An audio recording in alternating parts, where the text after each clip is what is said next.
Evelyn Winters loved the mornings. The soft rustle of leaves, the chirping of birds, and the gentle music of her wind chimes brought her peace after a long life of hard work and raising kids. But little did she know, those soothing chimes were about to spark a war. One Monday morning, Evelyn stepped out to water her flowers, and saw the notice. The HOA said her wind chimes were too loud. She blinked, reread it, and laughed. But this was no joke. At the next HOA meeting, Evelyn brought up the notice. Whose complaint was this? She asked. Mr. Crabtree, the HOA president, leaned forward. Several residents complained. Wind chimes are a nuisance. But I've had them for 20 years. Times change, he said coldly. And then he smiled. Evelyn did some digging. And what she found chilled her. Mr. Crabtree had been pushing elderly homeowners to sell. He had deals with a realtor. Evelyn's home, with its corner view and large backyard, was prime property. He didn't hate wind chimes. He just wanted her gone. She could have just taken down the chimes. But Evelyn had faced worse in life. She wasn't about to let a crooked HOA president bully her. So she read the bylaws. Every line. Every loophole. And then, she got an idea.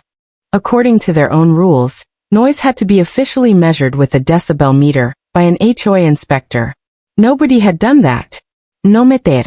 No reading. No violación. They broke their own rules.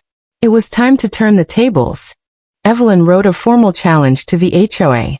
She demanded proof of noise readings. She CC'd her local newspaper. And she contacted legal aid, submitting evidence of Mr. Crabtree's real estate dealings. This wasn't just about wind chimes anymore. It was about corruption. Days later, Evelyn found another fine, $500. This time for non-compliance. Crabtree was doubling down. But she wasn't alone anymore. Other neighbors began stepping forward. Mrs. Harris across the street remembered being harassed over her rose bushes. John, a retired veteran, was fined for putting up an American flag. Together, they formed a neighborhood coalition. And one by one, wind chimes popped up on porches all over the block. Evelyn called for a special HOA hearing, backed by signatures. The room was packed. News cameras rolled. She stood tall. No noise test was ever done. These fines are invalid. And I submit this. She held up emails showing Crabtree's realtor dealings. Silence fell. Faced with legal threats, public shame, and residents demanding change, Crabtree resigned on the spot. The HOA board was forced to withdraw all fines and formally apologize. And Evelyn? She was just getting started.